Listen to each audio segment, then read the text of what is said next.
Welcome to the adventures of self. Conversations with ordinary and extraordinary people as they explore what it means to be self-expressed. Come on in. Join the adventure. So, welcome, Jim Shoopack, to the Adventures of Self. How are you today, Taylor? Thank you for having me on the show. I'm really well, thanks. Really well. It's really great to have you on.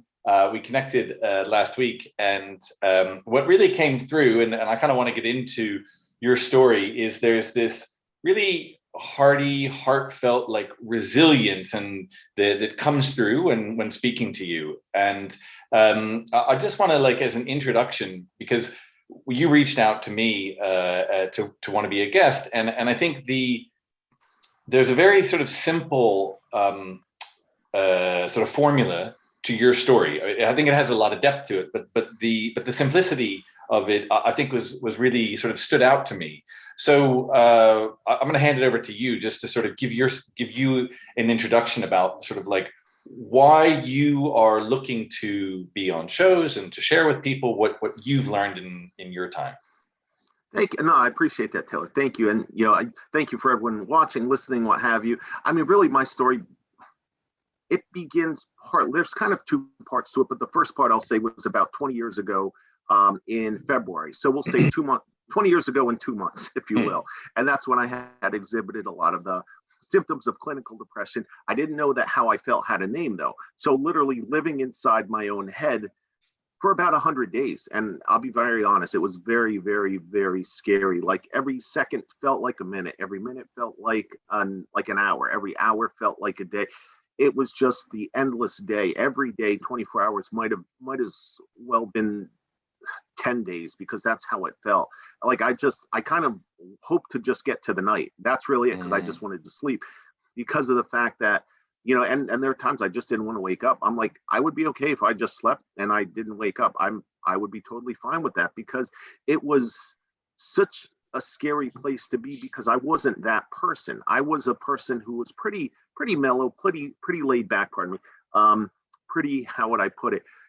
Pretty positive, really, and I remember even, eventually talking to my doctor, and I'll never forget this. And I said to her, and I'll get to that point later, but I said, it feels like the person that I was, very positive, very upbeat, that someone pushed that person out of me and replaced it with someone who was miserable, someone who didn't want to do anything, who wanted to just sleep all day, who had, suicidal thoughts, who really just was triggered at the smallest things. Like if someone would sneeze, if someone would look at me the wrong way, I would snap. And I'm not like that at all. I mean, you can talk to my friends and that's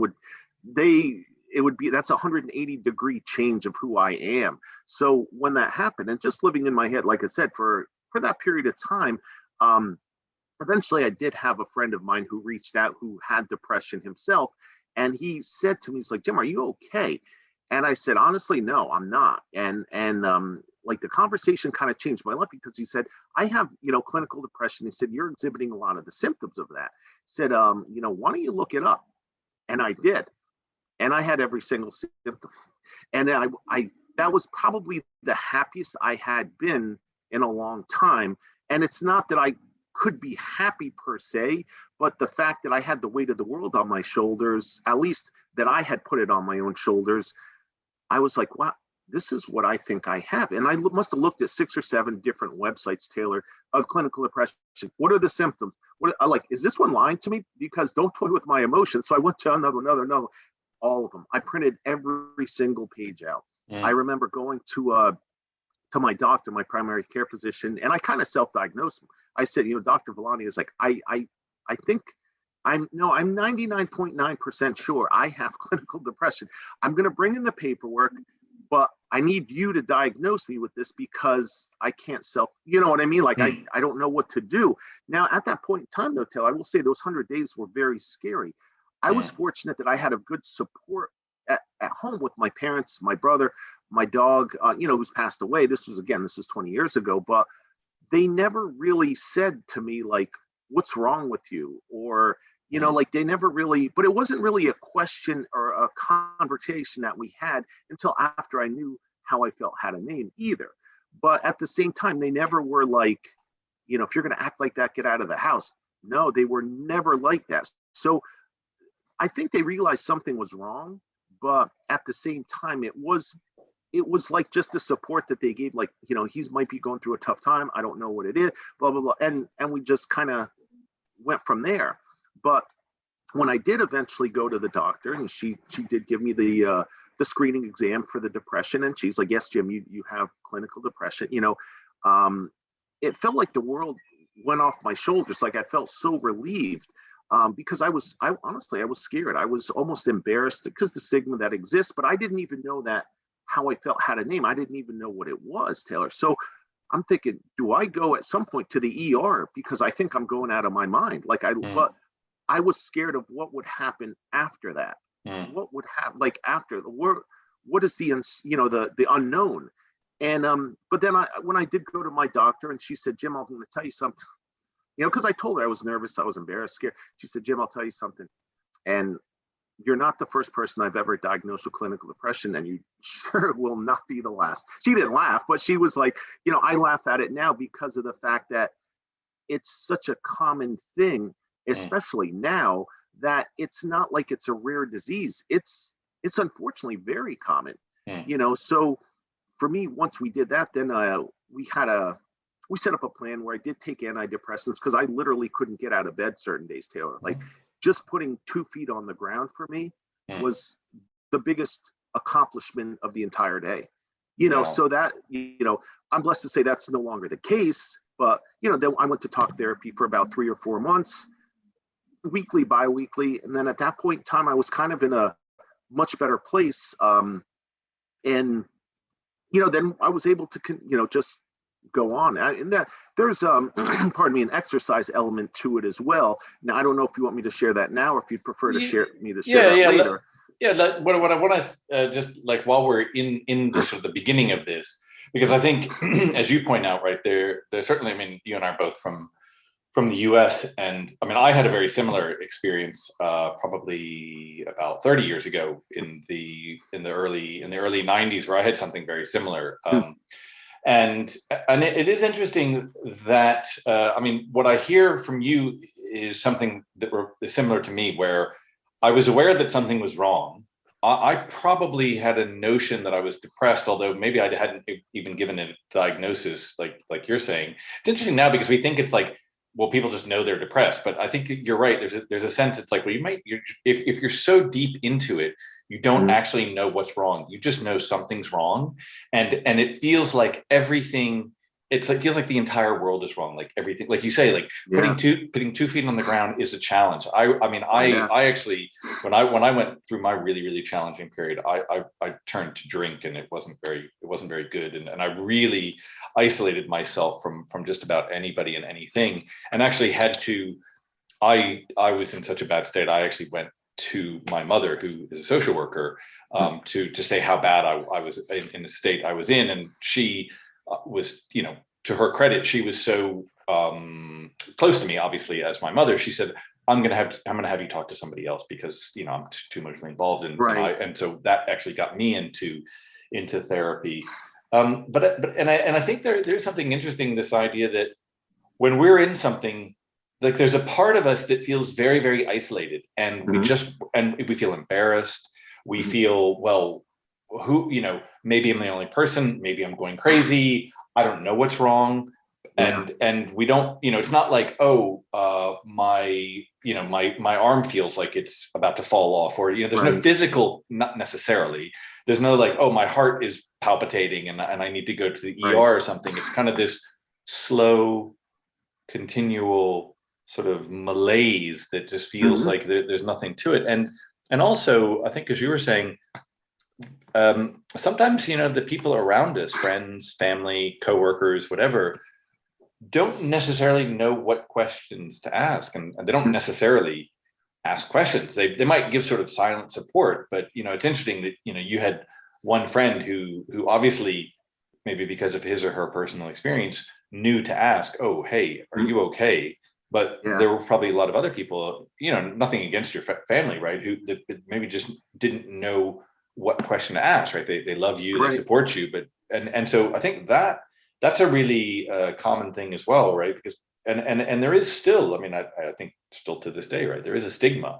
It's like, oh, if you're depressed, oh, there's something. Well, what's wrong with you? Why can't you just get over it? Why can't you, choose it or something like that? And I think for many people, right, they're for whatever reason there becomes this chemical. I mean, for me, I mean, I think as well, Mhm. it felt like a chemical imbalance. Mhm. Yeah, and that's basically, I mean, from my understanding, that's really what it is. Is like the serotonin level is just it's not quick enough. It's almost like if you have a bad telephone connection, like the connections, like if we're on 5 bars, for example, for lack of a better word, but just to use it as an example of simplicity, for lack of a better, maybe you're going down to 1 bar and less. Like honestly, at my worst, if I'm comparing it to where I'm at now, which is about 5 bars, 4 to 5 bars, I would say, at that point I was less than 1 bar. There's no doubt, so looking at it as a connection, standpoint, with serotonin, and sometimes the body can't produce enough serotonin because and everyone is at a different place with with medicine, and I understand that. I'm not going to tell one person you need to do this or don't. For me, it was just like I knew my body wasn't producing enough at that time, so I needed that push, for lack of a better word, and the medicine allowed me to get that push, to be able to literally put 2 feet on the ground and do more than just basically 2 feet on the ground, go to the bathroom and get coffee every morning, like, so at that point, then it was kind of like, then I kind of transcended away from it. I've since gone back on it because more anxiety reasons. I have anxiety as well, but the depression, fortunately, is kind of at bay. Like I know how to control it, for lack of a better word. Like I'm exercise, laughter, the whole bit. They say laughter is the best. I truly believe that. I really do. And the same with exercise, but like at that point, it was just I needed that medicine to kind of get me through. And now, like I said, it's more for anxiety reasons. Just in this rush society, and I'm a teacher, and it's kind of like everything that's going on, you're trying to support your kids that are learning in schools, kids that are learning at home. So there's more expectations on teachers than there ever has been. I know that for a fact, just being one myself. So it's like, I'm not going to lie, the anxiety this year has been probably the worst it has been, in a while. But I can kind of process it, though. I'm better at dealing with it than 20 years ago when it was the depression and anxiety. Well, I think the one thing that stands out is that your awareness of it. So as you pointed out at the beginning, right, you felt some way, but you didn't know what it was. You didn't know what it meant. And having had that experience, and maybe having the experience of life in general, you can look now and say, well, I have an awareness that this is happening, and maybe you can or cannot change that. But having the awareness gives some sense of space. I personally think it gives a sense of choice and power, how we actually choose to deal with it, right? Like you say, no judgment. If somebody says, well, I'm going to, I choose to run, or I choose to sit in front of TV, or I choose to eat this food or drink this beverage, right? It's like, I mean, who am I or any of us to judge what somebody else does? But I think the awareness of what somebody's feeling brings a level of choice to how somebody actually deals with that. Whereas I think where you were describing in the beginning, there wasn't really even the awareness of what was going on. Right. It's kind of like you're facing a war or a battle against an opponent that you don't know where they're coming from, where they exist. You don't know how to attack that. I'm for lack of a better word, I'm a Civil War buff. So I love, so I kind of look at it that way also, where, here I'm planning my attack, but I don't know who I'm going up against. I don't know how I'm going to set this battle. I don't know how to face it, on an everyday, now I do. Now I know exactly what to do. And if I do need, how would I put it? I need, more people to come in to support me.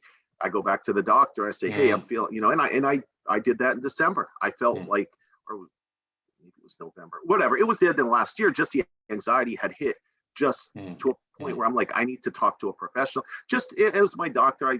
And we talked it out. She gave me some alprazolam. Well, it's basically a medicine that I take as needed for and unfortunately it was just a little bump in the road, and then I was fine. Well, I think you I think point out, and it's, I think everybody is, it's interesting as well, because I think it's worth stating, right? I mean, I live in the UK, and I know people in various parts of the US, and because there's 50 states and there's different cities within each state, there are literally hundreds, if not thousands, of ways of dealing with local lockdowns and schools and all that. I mean, my sister is an elementary school teacher, and she's been teaching online to 7-year-olds for the entire year. So which is just crazy. And she's actually started to go back. So she has half the kids in class and half online, which is maybe even more challenging. But her school district, had been out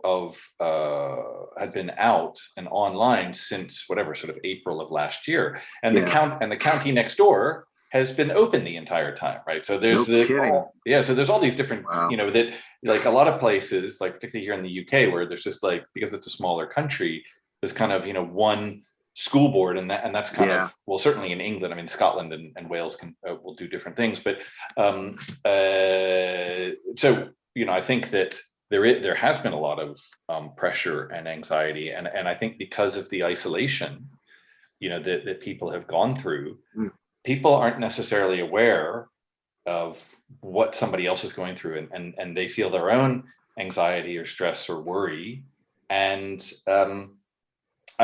kind of deal with it internally, rather than, I think it's really valuable for us to just be having an open discussion to say, hey, look, we're all human. We do go through times of trouble. I think that is part of being human. Oh, no. Yeah. Oh, no, I even tell my colleagues, friends of mine who I teach, I said, we're not robots. I said, it's not like in Star Wars and the Clone Wars, where they kind of set these people up and, okay, do our bidding. No, we have feelings, we have emotions, we have people who, if we need help, we need to reach out to. Or, one of the biggest things for me, I haven't done it actually as much this year, but I will be doing it in May for sure, is taking mental health days. And I'll even tell the people at the office, and I'll tell my students, I'm going to be out this day, and you won't be able to contact me. I mean, if it's an emergency and the office needs to contact me, that's different. But if you have a question about the assignment, wait till tomorrow, because I'm not checking my emails. It's gym time. And that's just, sorry, I apologize. No, I was going to say, that's a really, really valuable thing to do for yourself. And I know, like, particularly in the US, I mean, that there would likely be a stigma attached to that. People would say, well, you're being selfish, you're not thinking of But, I think that one of the things that people are realizing, like, I've been part of conversations, a lot of conversations talking about compassion and wellness, and recently, and it's one of the metaphors I hear used, which is a useful one. Again, kind of like the 5 bars. It's not exactly on point, but it's a useful metaphor. It's like they say in the airplanes, right? It's like, you got to put your mask on first before you tend to somebody else, even if it's a child, right? I mean, which sounds quite sort of like harsh, but you're going to be better placed to put a mask over somebody else if you have taken care of that yourself. And I think the same goes for mental health. Like, if you see that you're at a point where you are stressed, strained, really, needing some support, right? It's in a way, it's your responsibility. It's also your opportunity to say, hey, look, I'm not trying to take advantage or whatever it is, but I recognize, I think it's a really powerful, again, goes back to awareness, to be able to say, actually, for me to be better at what I do, for me to be better at the service that I provide my students, my work, my family, whatever it is, I need this hour, this day, whatever it is, for me to regroup, to recalibrate, to just to be human. Yeah. Oh yeah. Like, even there might be times, even during the school day, where I have like a prep period per se, or a day, or maybe it's just an extra period that I got for whatever reason. Well, I lock my door, I shut off my lights, I sit behind my computer, no one knows I'm there. And if someone, hey, it's my time right now. I just got to relax. I need to like, and sometimes I'll listen to music. I'll listen to maybe any time, whatever I feel at that moment in time. Sometimes it might be classical as far as Beethoven. Other times it might be classical as far as Led Zeppelin. Like it really, it's just what mood am I in? And I'm kind of like, what's just going to get me going? And I'll sit there and, I kind of just will relax. And, if it's that much of an emergency, just keep knocking. I'll get it. But if it's not, just like that's the kind of thing. But for the most part, I'm kind of, if it's something that's my time, I'm like, once I, because and especially now with focusing on kids and learning at home, the kids at home and getting them structured and the kids in school, it's like even more prep than we have had probably ever my entire career. Yeah. I'm not looking for sympathy. This is just the reality. Like that's just how it is. And once we get through this time period, then hopefully once things open up again, then more normal, then it won't be like that. But I think it's just for the rest of the year. But like now I'm kind of like just putting a sign on the door and I'm like, filming a screencastify for my student, do not disturb. And because that's what I'm doing. And it's like just something where I need to focus on, like you said, with putting on the mask for yourself first before you do it for the kid. There might be other people who need my help, and I'd gladly help them. But it's like if I don't help my own kids first to help, then my anxiety goes through the roof. Yeah. Because it's like here I am trying to put out other people's fires when I haven't taken care of my own stuff. Yeah. And it's like, a wise thing. Someone, my pastor, he actually was instrumental in my overcoming depression too. He had a sign saying, "Lack of planning on your part does not constitute an emergency on mine." And I love that quote because if it's your fault for not planning, don't ask me to put out your fire. You know what I mean? And so it's kind of like if I'm planning accordingly, then when I'm done, I'll help you. But if I, like that's just how I, and I'm not saying that in a like, oh, I'm being very selfish. But again, if I don't take care of what I need, and what I mean is not just for me, but for my kids, then I can't help, somebody else's students until I help my own. Which is mean to help myself. So I think a lot of that, deals with that as well. Just for me, at least personally. Yeah, I really appreciate that. What I want to kind of move on to, because you were talking about I think you said like you had 100 days of depression. That's how you classified it. So what did you do with that? Like during the 100 days? No, like because I think like after because that kind of like goes into the story, right? You had these 100 days of depression, and then that became kind of a symbol for you, like kind of the thing you kind of like wear around your neck. It's like okay, I had 100 days. It's kind of helped to give me purpose for life. Really, is what it had. But I'll explain that. Long and short of it. So when I was at first going through it, but I knew that I had clinical depression. These are like the first couple of days afterwards. Well, my dog Sonny, God bless him, like he was such a good, he's an angel in fur. Like I said, he's passed away years ago now, but at the same time, he knew that I needed to go for a walk. Well, the only way he could get me to go for a walk was if I took him for a walk. And we had this understanding, for lack of a better word, where he would come up to me with his nose and he would kind of look at me like, it's time to go for a walk. And I knew, and it's like, okay, so I would take him for a walk, but he got me out of the house. And if you've ever had pets before, they're very in tune with how you feel. And when taking Sonny so it wound up being like, here, let's go for a block, 2 blocks, 3 blocks. Before you know it, the more I did, the more I was like, well, I feel really good. Like that serotonin level, if you will, like it was starting to move. Like now the connection is no longer at -1 on the cell phone. It's like at a 3. And I'm like, wow, I'm feeling good. So I started to jog a little bit without the dog, though the dog stayed in. And that was like a mile, I guess 1.6 kilometers, 1.7 kilometers, something like that. And then it wound up being, jogging 2 miles, then 3 miles or a 5K. And I trained for a 5K, but I just felt so good, like just running. It was just like this. I mean, it was my own produced drug, really, is what it was. It was just, but it was such a feel good drug, like where, when I get out and I'm with nature and I'm running, in my case, I'm not going to lie to you, it's a very slow run. It's a fast walk, but like it's slow, like, so please don't think like, oh my gosh, this guy's like a massive like winner in 5K. No, I'm one of the last people to finish, but I finished. I have a sprinter's body. Like I have the bigger calf muscles. My dad was a running back in football. I'm his son, you know what I mean? So I was a goalie in soccer, which worked great because you have to have bigger calf muscles. You're only 5'9" to get to high balls and stuff like that. So it worked out for my benefit, that being said. But then after 5K, I remember being interviewed by, a person locally on the TV about doing a couple marathons, like my first one, pardon me. And I remember telling her, I said, I would rather do 100 marathons in a row than have to go through depression again.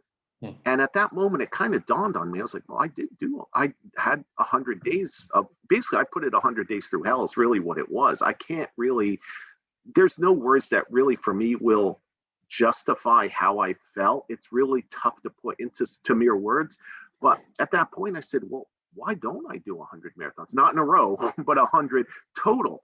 And so I did the first one. And after I was done, I felt pretty good. Like like after the lactic acid and there's pain after the first couple of days, I'm not going to lie. But when I got to day 3 or 4, I was like, that felt really good. I said, I really want to do another one. And I wound up doing another one. And it was more my case of kind of telling the depression that I control you, you don't control me. And I think it, at that point I said, I really want to make this my goal to do 100 marathons in my lifetime to symbolically get back those 100 days. And, I'm blessed to say so far, Taylor, I finished 21. And in 2014, I did 3 marathons in 3 months.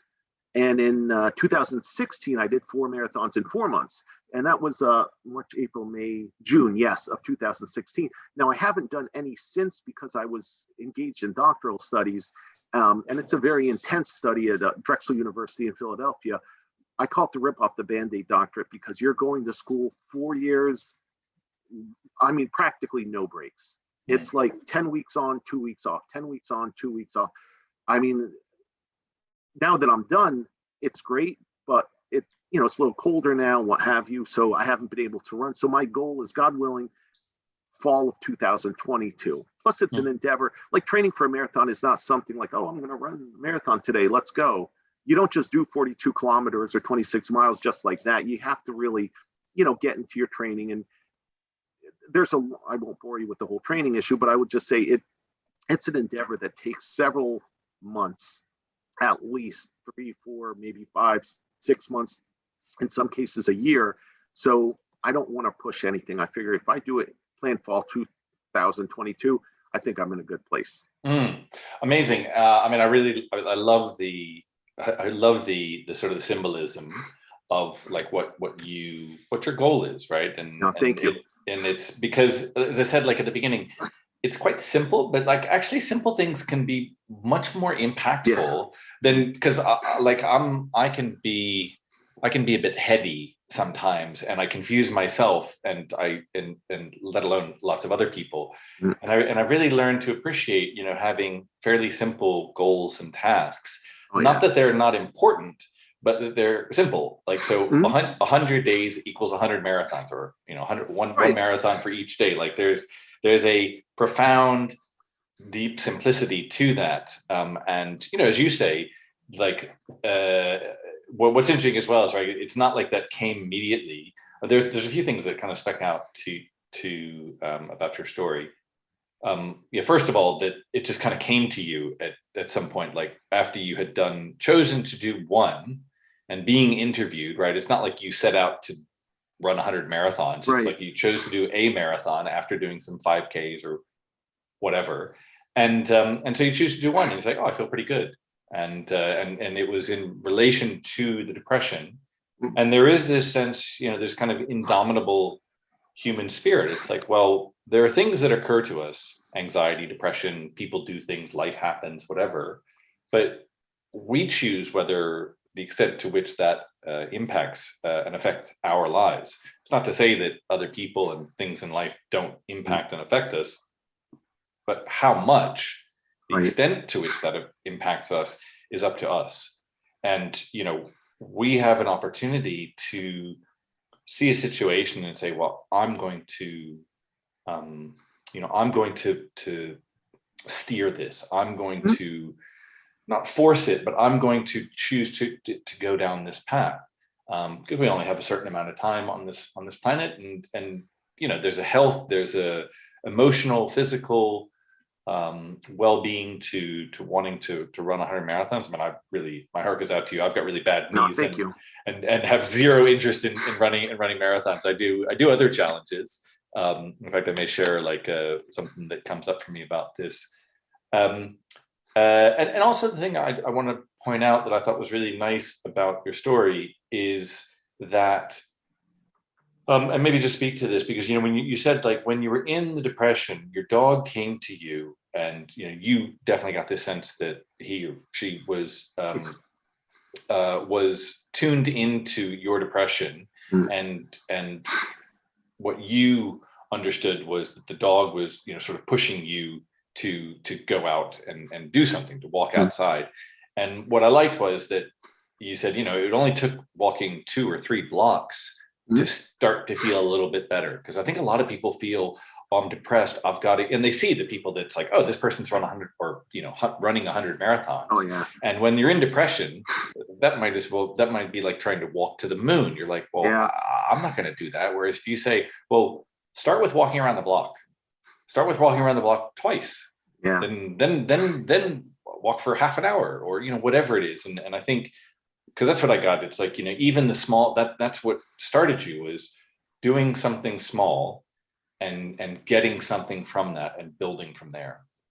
It's really the little victories. Like, and I was talking about my pastor before, and I will tell you this, because I worked at my church, what have you. And I remember telling him, that I had clinical depression, what have you. Now, fortunate for me, he, as an undergrad, was a psychology major. So, he said, Jim, I'm going to tell you to do 3 things every day.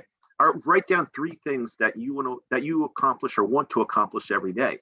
And he even said to me, he said, if getting out of bed is one of them, going to the bathroom is another, and whatever your third is, you like coffee, making a cup of coffee. Well, guess what? Those are 3 things you accomplish that day. And that's a huge deal. That's a big deal, because that means you got out of bed, and that's where things happen. When you get out of bed. So really, he said, and I'll never forget it. He's unfortunately passed away, but I mean, like Father Tom, he was such a good man, where he understood, I think, where I was coming from, and he never judged me. He would even, every once in a while, he would, I would be in the office, and I would, hey, Jim, hey, come in real quick. Hey, how you feel? I just want to make sure, but it wasn't like an everyday thing.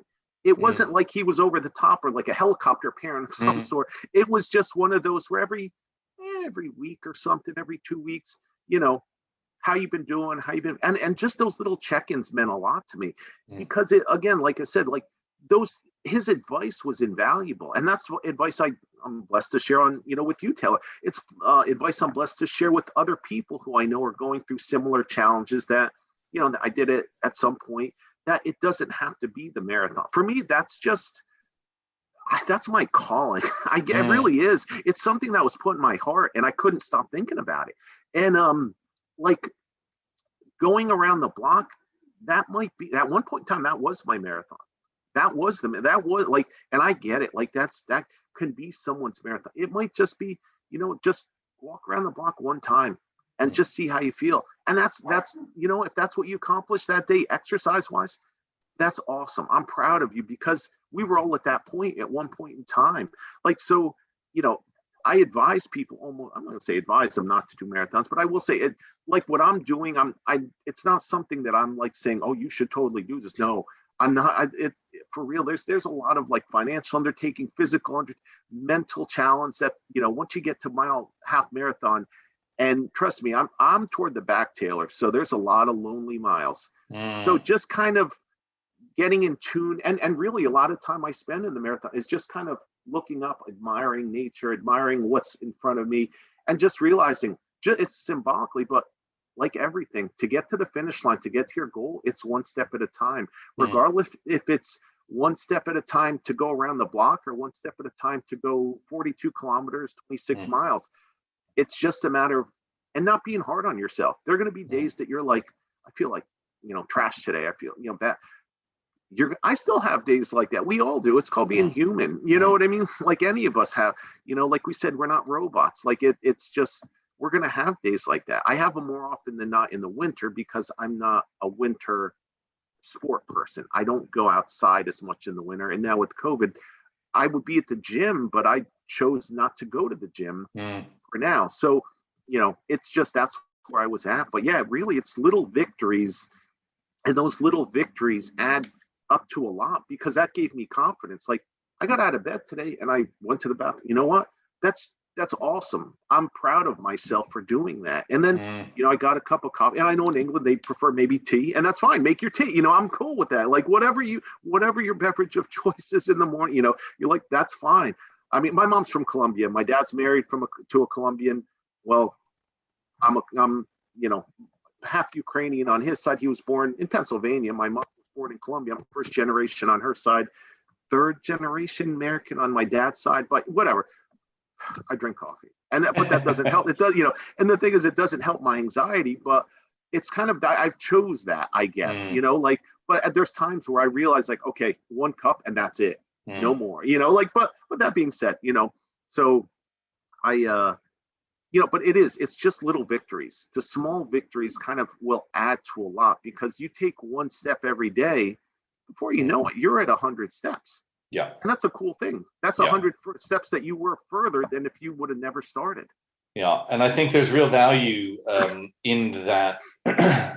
Again, it's simple recognition, right? To set a goal to get out of bed, or to set a goal to make yourself a cup of coffee, or to whatever it is, right? To send an email, to walk around the block, to set that goal and achieve it. But I think more importantly, to acknowledge that you've achieved it is really, really valuable. I know, there are a lot of things you can come across that provide this, but I think it's, because we're on this, just to kind of sort of make something of it. I saw, Tim Ferriss, he wrote about sort of like the 5 morning rituals to kind of, get your day going. And he's very sort of into time and kind of like calculates things very sort of like how long it takes to do something. I mean, he had some around like, meditation or like, do stretching for 5 minutes or something just to kind of get the heart going. But the thing that I thought was great, because I think it's the first one he has, is make your bed.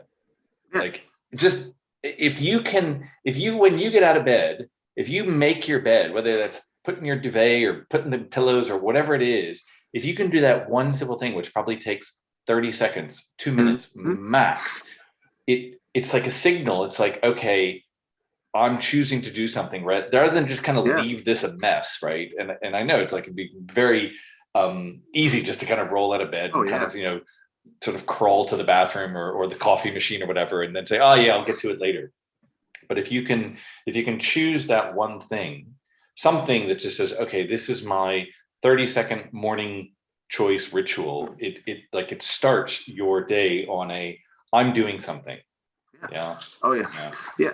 And I will say too, even like based on that too, one of the things that I found for myself, but I mean from other people, if you have, just talking about pets, like going back to pets, but once you've made your bed, if you have a dog, the dog needs to be walked, or the dog needs food, or in some cases, if you're on a farm, like, you got to go milk the cows. Like, so it's kind of like, you have to have, and I think, once you have made the bed and once it could be almost like a closure piece to that past. And now here's my new present. It's almost like, I don't know, I'm looking at it that way, sort of like, it could be like, okay, I've closed that chapter for that day. Now my new day starts. Yeah. And what am I going to do with that new day that I've been given? And like, that's why I said sometimes with dogs or cats, it might be, well, I don't know if people walk their cats. Well, then again, a couple people that I know have, but that being said, whatever. But like with dogs, you might, you take the dog out for a walk, or just having some other connection is I think helpful too, because it might help you to transition from making the bed to that next thing. And I'll just say, because this is kind of where I want to share the story of something I've been doing recently. It's not even so much about the we get so caught up with this idea of like, how good the outcome is, right? Whereas sometimes, like, what I've found, like even today, is just showing up to do something Mhm. is enough. So I've been doing a particular challenge over the last close to a month. So it was a particular push-up challenge to this song that was really, really challenging. And it was a challenge I kind of started this year. I did an end of year review at the end of 2020. And one of the things that came up for me, which I never had really done before, was to do 30-day challenges. And it's really unlike me, but I thought, okay, well, that's something I'm going to choose to do. So I did one in January. It was a breathing exercise that I still, to this day, so I don't know what this is, like 65, 70 days into the year, or more, no, like 90, almost 100 days into the year. I can't count. I'm still doing this, right? Because it takes me 10 minutes, and it really is a good way for me to start my day. The one I did in February, it was a writing challenge. It was actually, I really struggled with it, but I did it. And I started doing this particular push-up challenge that, I was supposed to get to the end of this song. It's kind of like you're doing push-ups and doing like planks, low planks in the middle, which is like I think it's a challenge been around for, I don't know, eight or 10 years, called the Bring Sally Up push-up challenge. And there's 30 push-ups in the song, and it sounds like, I can do 30 push-ups on my own, but in this context, it is absolutely incredibly difficult. So the first day I did it, I was able to do 12. I thought, okay, cool, that's a good starting place. And I thought, I've only got to do, say, 2 more, because I take days off, a few days rest. And I was like, I just need to increase by 2 every time to get to 30 by day 30 or whatever. And so I was making sort of like, the progress is really intermittent. Like I went to 14, then only to 15, then to 16, and then went back to 15 or something. And last Thursday, I went up to 18, and I thought, okay, well, like my 30 days officially is over on Thursday. And I realized a few days or a couple of weeks ago, it's highly, highly unlikely that I'm actually going to meet the challenge as I set for myself of being able to do all 30 push-ups to this song within this 30 days. But so what, right? I'm still getting something out of it. And last Thursday I did it, and I got like 18 push-ups. And so I looked and I said, wow, like, 3 weeks ago I started and I was only able to do 12. So I've actually increased by 50%, which is amazing, right? Anyway, I got up this morning and I felt so slow, so sluggish. All I did was 15. And I thought, there's part of me that feels like, wow, that's a really big step backwards. But also I just said, yeah, but I showed up. Like it's not even about the fact that I do the 30. It's about having a goal. And I think that goes like what you were saying about like having 100 marathons. That's it seems like quite a lot. Although having accomplished, it's not like you've accomplished 2 in 10 years, right? Accomplishing 21 is quite a feet. And I really say, like, respect and wish you the best in your goal, because it's a really, it's like like obviously you're not going to do that in a 6-month time frame. Maybe you could, but you're not going to. But there's still it's as much about like having the goal, showing up for it, and putting effort into it, rather than saying, yes, I did exactly this thing, tick. It's more the process of going through it with, like, I just find that the learning in setting a goal for yourself, the learning within that is far deeper and more useful than just saying, okay, I'm going to do something. Because this goal in particular that I set for myself, one of the reasons I felt so challenged about it, because I put it out publicly on Instagram and Facebook, and I felt very it was very challenging for me to do, because I think I knew that it was highly unlikely that I would actually accomplish it. So there was a part of me that thought, oh, that means I'm going to be a failure because I'm not going to be able to finish the challenge. And I went out to be vulnerable and do it. As much for me, right? If people support me and say great job or not, is not really the issue, because it's about me choosing to go for something that maybe I actually can't get, or, you know, certainly not within the 30 days. Like I'm at a point now thinking, well, maybe I just continue like I did with my breathing after Right. day 30, and maybe someday I will get it. Maybe I won't, you know, I don't Right. know, but it's the choice, you know, like you were saying, it's the choice to actually do something that has value. I think for me personally. Oh yeah, and like really, it's you have to appreciate the journey. Like Mm, really, if you don't appreciate the journey, like because in the journey, like we're saying, Taylor, there's going to be highs and lows. There's going to be ups and downs. There's going to be, certain days that maybe you don't do exactly what you want, but that's okay. Like if you, like you said, like just showing up. You showed up for like to do the exercise. You show up for just to show up for work or just to show up mm, to for life, really. And showing up for life can just be getting out of bed and doing what you need to do. And maybe certain days we have to take that step back and say, I'm going to take a me day, and that mm, might be driving around in your car just blasting your favorite music. And I've done that. Like I'm not gonna I've done, or we're going for a walk and blasting your favorite music, and I've done that as well. Like just something like that, or just I'm a big English Premier League fan. I love Aston Villa. They're my team. mm, They were on yesterday. I saw them beat Fulham 3-1 after they played terrible in the first half. I was loving life. I'm like, but just I had the three dogs on me and I'm watching. I'm like, I felt so just well after they played better in the second half. I felt so much more relaxed.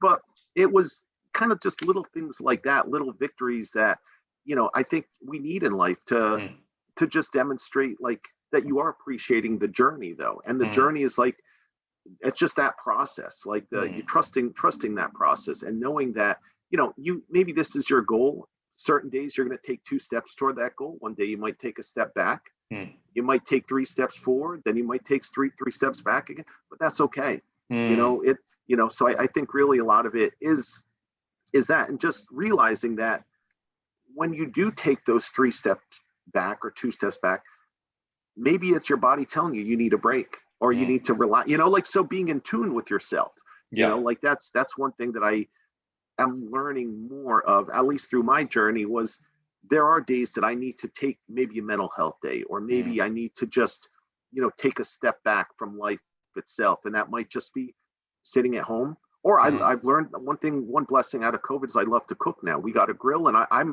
I love to cook. Not that I'm going to be on any television show anytime soon, but I absolutely love cook. So it's become therapeutic for me almost. So I mm, found hobbies that, that I would have never had otherwise. So even little things like that, it's the journey of life. And mm. and really that's one thing that I've, for me at least, like I never liked cooking before COVID. Now I'm like, what recipes can I make today? So, and that's just a total aside, but it's something that it's a creative outlet, so in the journey of life. And I think, it goes back to, you were talking about how you would not necessarily recommend 100 marathons to just Right. anybody, right? Because for you really felt like it, like you said, it was a calling Yeah. for you. And it goes to, we talk about a lot on this channel. We talk about the sort of creative spirit, and we create because it's something we choose to do. I mean, Yeah. otherwise you're just kind of doing somebody else's bidding, and maybe you need to make whatever, money to pay rent, and I'm not disparaging that, but there are things that we can all choose to do for us, for only Hmm. us. And again, I don't think that's selfish, because when we stand in our truth, when we pursue the things that we would love just for the sake of them, not to win the race, not to get X number of followers, or to, make X amount of money, but just because we want it, right? What I find and what I've observed is that invariably we get something, and usually far more than we actually anticipated, and we provide, some service to others. So I'm sure you're cooking, right? Other people get to enjoy your Oh cooking, yeah. right? Oh, You my wife, know, my parents, my brother. Oh there you yeah, my go, niece. exactly. When I see my niece, yeah. Oh yeah. And I'll even say this, and on a more maybe a serious note, is like with the whole marathon thing. I will tell you this, Taylor. Like I didn't expect this to come out of it, but it did, and it's kind of solidified my calling. I'll put it Mm, that way. Like doing like my marathons and stuff, and speaking out on TV, in the newspaper, or just into friends. I've had people come up to me who said, by you talking about it, you saved my brother's life. Mm. He was contemplating suicide. And when you spoke about how you felt, he said, that's exactly how I feel right now. I'm blessed to say he's alive, like he has kids, he is married, the whole 9 yards. And you hear that, and that's so humbling. Like, that's incredibly humbling. Like I can't put words on, like, and I've had other people say to me, like, Jim, because you talked about this, I talked to my dad because I've been feeling kind of the same way. And now we have a good, he's a great support person, and he's taken me to therapy and to the doctor because I do have a mild form of depression. And, this stuff's been on my mind, and I just didn't know how to talk about it. And, the same with other people. So it's almost, I don't know if you want to, like, it is almost like I don't call it a service provided, but I call it something that is like, maybe it is like, but I'm blessed to say that these people, humble to say that these people are still here because of that they've told me. And I've had people like on Facebook, because I'm very open about, mental health, my, depression and anxiety, who are friends of mine who maybe I haven't talked to in 2-3 years. And they've reached out to me saying like, hey, I have a loved one who he's going through a tough time right now. And he's suicidal. He's talking about this, but I don't know what to do for him. What suggestions do you have? And it's kind of like being that person that others can maybe go to, if for lack of a better word, like, and I talked to Taylor about, going on service trips to El Salvador, Honduras, Nicaragua, Mexico. One of my heroes, I will say, is a patron saint. He's from El Salvador, named Oscar Romero. And the reason I say that is because I've seen where he was murdered. He unfortunately was killed for to help speaking for the poor. I've seen what he wore, like his, I'll never forget it, like the blood stain. I've seen his apartment. I've like everything. I've seen his tomb, and just, he was known as the voice for the voiceless of the people, the poor, of really El Salvador, but in general. And I kind of, like, I'm humbled to say, like, I feel myself taking that calling to be a voice for the voiceless of those suffering from mental health challenges. Not as much the impoverished financially, but as people who are going through their own hell, basically, and just saying, like, things do get better on the other side. You just need to have that proper support and that proper care. So, like, and I have to say that because that's one thing that I never expected to come out of it. Like, that wasn't my reason for it, but it now has become a big part of the reason. Like, it was, maybe that's why I had that calling. Like I'm a Catholic, and I strong, so for me, maybe that was God putting it in my head, saying like, this is for you, but I have so many other things that you're going to do with this. I don't know. I have no idea. And I say the same with rescue pets, like rescue dogs, rescue cats. The only thing wrong with them is they've been let down by a human. So it's like, I do a lot for rescue dogs, rescue cats as well. My wife and I do, because it's like a voice for the voiceless as well. So again, that's just an offshoot of what our conversation has been, but that's kind of, but I'm incredibly humbled to be able to say what I just did, because that's not what I expected to come out of it. It's not, but it did. Yeah, I think there, and again, I like, who knows what your God chose to put you here for, but you get to choose, right? And so right. I think, again, there's something really powerful about having a situation and stepping into what you see as part of your personal, very, very personal mission or choice, to say, I'm going to run a marathon, right? Or firstly, it's, I'm going to take the dog for a walk, and then now I'm going to go for a jog around the block. Now I'm going to train for 5K. Now I'm going to run a marathon, and now I'm going to commit to running 100 marathons, and now I'm going to choose to be a voice to give inspiration, hope, or support to whomever else out there needs it. Yeah, I think that's one of the reasons I think why we're here talking. That's one of the intentions of this podcast is to inspire others, right? To and we have a wide range of people, guests on here, people that, like, some, it's kind of like ordinary and extraordinary people, but we're all extraordinary, right? And Mhm. and once you start to get into people's story, right, there's something really beautiful and magical about it. And I think what you just spoke about, how you can always choose actually to see more in it, Mhm. and Oh choose yeah. to recognize that even if you are doing something for yourself, there is an opportunity. Like that's the human spirit, the human heart, that opens up into something Mhm. that is far greater than itself. And Mhm. by being that voice, by bringing your honesty, your vulnerability into something, it ripples out and impacts somebody else and says, oh, this really helped this person, you know. And I think I was talking to somebody about this last night, that we inspire each other, right? So Mhm. when I hear your story, there's a part of me that goes, oh great, actually this is what I needed to hear today for my own personal struggle. And hopefully, you know, vice versa, like there's something you hear in me, or that you hear when you speak to your sister or your shopkeeper or whomever, right, that that gives you, right, and we're all feeding off of, we're all sort of supporting Right. each other. I really believe that, like, we have two sides to us. We can go to the fear, anger, you know, negative side and live in that isolation. That is definitely a possibility. We could, and I think the last year has really highlighted that. Or Yeah.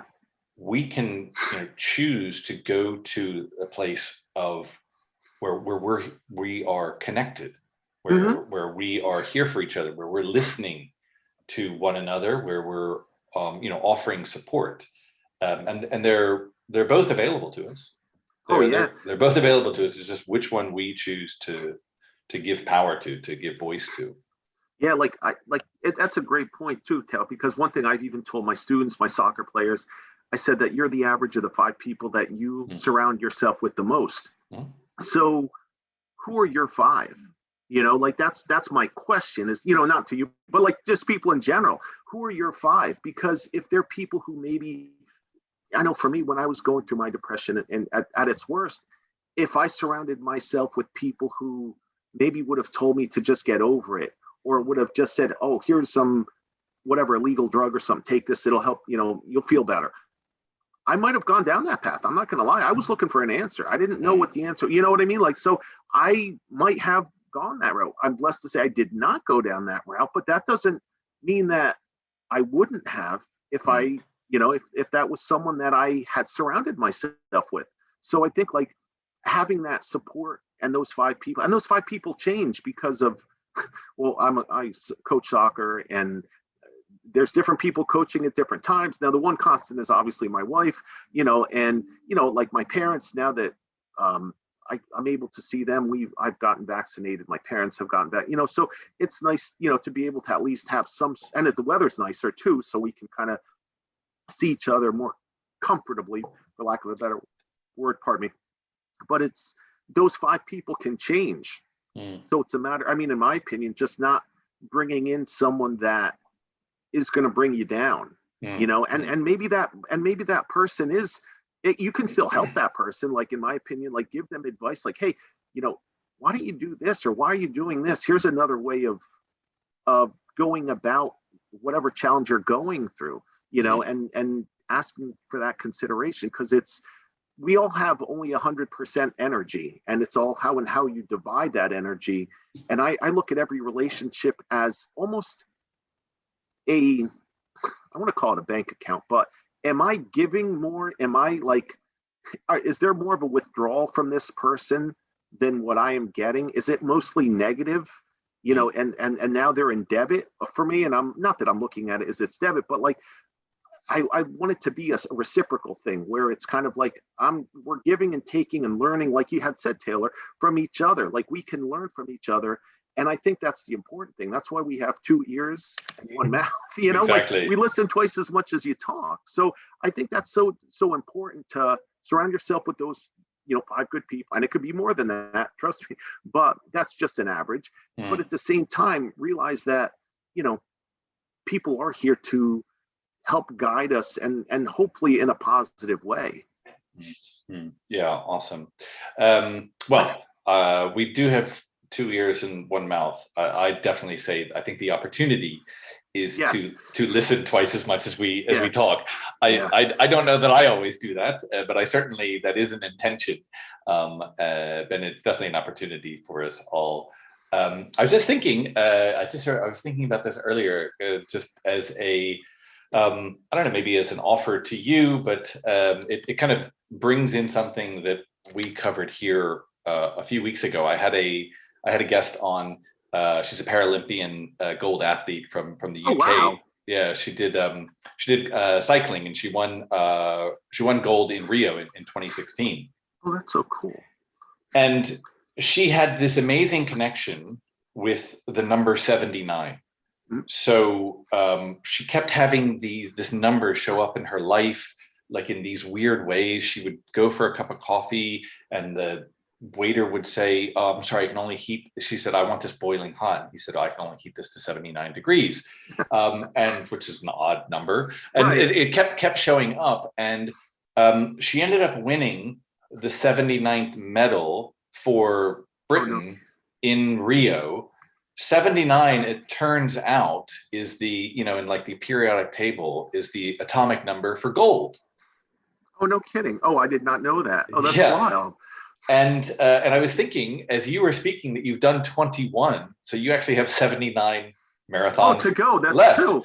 Oh, So- that's a good point. So she has her name's Karen Dark. I'm gonna write it down. Yeah. You can listen to. I think it was anyway, Finding Your Inner Gold, and she has just a shout out to Karen and the episode that we did with her a few weeks ago, which she has a project called Quest 79, and so she inspires people all over the world to come up with their own inner gold. What is their quest for 79? So she had, a friend of hers who decided to climb a mountain in Mallorca 79 times. She had some teenage boy who lived up in Scotland who decided to climb 79 peaks in 79 weeks.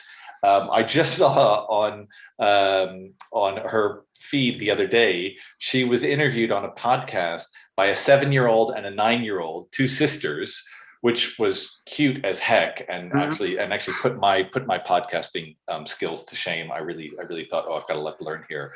But they had been inspired to produce 79 podcast episodes for children of their age who were dealing with depression and anxiety. I just was so humbled by that. And it was also amazing that the two girls were age 7 and 9, so eventually created 79 within them. Anyway, I just was thinking, as an offer to you, you've got 79. If because now it's like it's you've got what you've done, but what are you creating going forward? Check out Quest 79 with Karen Dark as a way to give inspiration to your own further quest going forward. No, thank you for mentioning that, because I definitely will look it up. That is cool. And like you said, it's 21 down, 79 to go. So that is pretty, it's symbolic. It's kind of neat that it happened like on today on the show with, and just having, mentioned, talking about her. Yeah.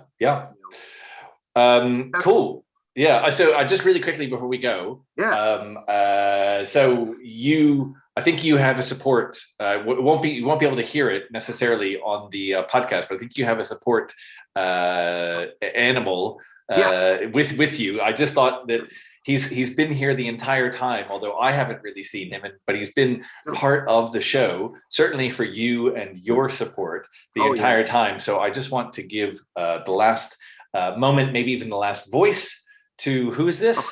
This is Snitches. I will be honest, like Chihuahuas have their person, if they have that person they gravitate to. And my wife and I are obviously his two people, but I'm truly his person. Like, Tara, like when we, just sitting here, if I didn't pick him up and he was sitting on he would be crying. He would be, he wants to be with me. I have to give him credit too, as even though he's not an emotional support dog officially, when I defended my dissertation, like we're talking about Sonny, my other dog, when he had to take me for a walk. Well, he doesn't like going for walks. I'm usually picking him up and walking him all over God's green earth. But at the same time, I think he realized I was nervous, anxious, even though it was done online. it's a high pressure situation. Like Mm. it's real. It is kind of a big deal. Like it's because they determine if you become a, you've earned your doctorate or you haven't. And Mm. he realized that I think I was getting nervous, and he was like, comes up to me kind of like that, and I picked him up, and I will tell you, 90% of my anxiety was gone. He just laid on my lap the entire time. No one knew he was there. And Mm. I even told my supervising professor, I said, hey, one of my dogs might be on my lap, knowing how he is. She goes, Jim, don't worry about it. We've had people with screaming children on there, defending their dissertation. But he was wonderful. And I'll tell you, like, he just sat on my lap and just, I mean, 90%, if not more, just kind of went Mm. away. So it was nice to have, him around. And that's part of the reason why I'm big into rescue animals, that I think they can really help any of us, and just having that, I like him as a person. I mean, I liken him like a person. He's a legend in his own mind. We'll put it that way. And I mean, in mine as well, he's a legend, but you could see he's a little sleepy, but at the same time, he definitely is, has helped me through challenges. And just now, like, even just, if I'm laying down, whatever, he just wants to sleep next to me and just relax. So I got to give you some more screen time there, boss. Yeah. There you go. Cool. So thank you. No, I appreciate that, Taylor. I know he does too. He doesn't realize that. He's been on a number of podcasts. He doesn't realize it, but yeah, he's definitely helped me out quite a bit, more so than he'll probably ever know. Cool. Well, I think we'll end it there. We'll end it with snitches. Thank you. Thank you, Jim. Thank you, snitches. No, thank you, Taylor. Thank you, listeners, and see you somewhere down the road. Yeah. In one of your 79 marathons to go. Yeah, that's cool. And thank you all to the listeners too for having me on. If any of you have any questions, by all means, don't hesitate to reach out. Like Taylor, I'll give you my information, and people can reach out to me anytime. I'm more than willing to talk more about the experience, if my experiences, if they have questions. Oh, thanks, Jim. That's really helpful. We'll put it in the show notes. So thanks, Jim. Thanks, thank snitches. You, Taylor. You want to say thank you? Thank you.